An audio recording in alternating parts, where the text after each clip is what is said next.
આ છે મહેસાણાના હાર્દિક ભાવસાર કે જેમને ગુજરાતની ભવ્ય વિરાસતોને કેમેરામાં કંડારવાનો ગજબનો શોખ છે.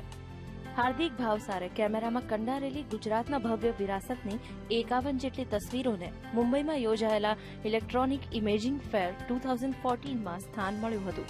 દ્વારકાના ગોમતી ઘાટ, મોઢેરાનું સૂર્ય મંદિર, વડનગરનું કીર્તિ તોરણ, પાવાગઢના ચાંપાનેરની હેરિટેજ સાઇટ, વિજયનગરના ભવ્ય વિરાસતની પાલીતાણાના જૈન દેરાસરો, અમદાવાદના હઠીસિંગ જૈન દેરાસર, કચ્છની છતરડી, સફેદ રણ, ભુજના આયના મહેલ, પાટણની રાણકી વાવ, અડાલજની વાવ, માંડવીના વિજયવિલાસ પેલેસ જેવી તસવીરોના પ્રદર્શનને મુંબઈમાં સ્થાન મળતા સારો પ્રતિસાદ મળ્યો.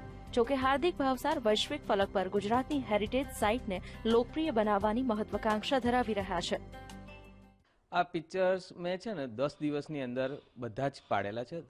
10 દિવસની અંદર હું 3500 કિલોમીટર કાર લઈ અને એક છોકરાને અમારા જોડે લઈ અને અમે 2 જણાએ 3500 કિલોમીટર સડન કન્ટિન્યુ 10 દિવસ ફરી અને બધા પિક્ચર્સ પાડેલા છે. મહેસાણાના હાર્દિક ભાવસારે ગુજરાતની ભવ્ય વિરાસતને કેમેરામાં કંડારવા સતત 10 દિવસ સુધી 3500 કિલોમીટરનો પ્રવાસ કરી કઠોર પરિશ્રમ કર્યો હતો. ગુજરાતની હેરિટેજ સાઇટ્સનો પોતે પ્રચાર પ્રસાર કરતા હોવા છતાં પણ કેટલાક સ્થળોએ હાર્દિકને પુરાતત્વ વિભાગનો કડવો અનુભવ થયો. પુરાતત્વ વિભાગે ફોટોગ્રાફરને પ્રોત્સાહિત કરવાના બદલે ફોટોગ્રાફ્સ લેવાની મનાઈ કરી. ત્યારે ઉભરતા કલાકારોને સરકાર યોગ્ય પ્રોત્સાહન આપે તેવી કલા રસિકો માંગ કરી રહ્યા છે. ત્યારે એમણે જે કર્યું એ 10 દિવસમાં જે ફોટોગ્રાફી કરી એમણે પોતાના ઘરના પૈસે બધું કામ કર્યું. તો ખરેખર ગુજરાત સરકાર એમ કે અત્યારે કરોડો રૂપિયા ખર્ચો કરીને હેરિટેજની જે જાહેરાતોનો ખર્ચો કરે છે, જ્યારે હાર્દિકભાઈએ પોતે પોતાના પૈસે અને પોતાના કેમેરાઓથી આ બધું કરી અને આખા હિન્દુસ્તાનના ફલક ઉપર ગુજરાતના હેરિટેજને મૂક્યું છે, તો ખરેખર સરકારે પણ એમને કંઈક પ્રોત્સાહિત કરવા જોઈએ. મુંબઈમાં છેલ્લા 20 વર્ષથી ઇલેક્ટ્રોનિક ઇમેજિંગ ફેર યોજાય છે.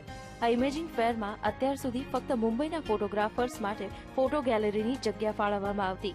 પરંતુ હાર્દિક ભાવસારની મહેનતના કારણે ગુજરાતના પ્રથમ ફોટોગ્રાફરને મુંબઈની ફોટો ગેલેરીમાં સ્થાન મળતા હાર્દિક ભાવસારે મહેસાણા તેમજ ગુજરાતનું ગૌરવ વધાર્યું છે. કેમેરામેન રાજેશ પ્રજાપતિ સાથે સુરેશ વણોલ, VTV, મહેસાણા.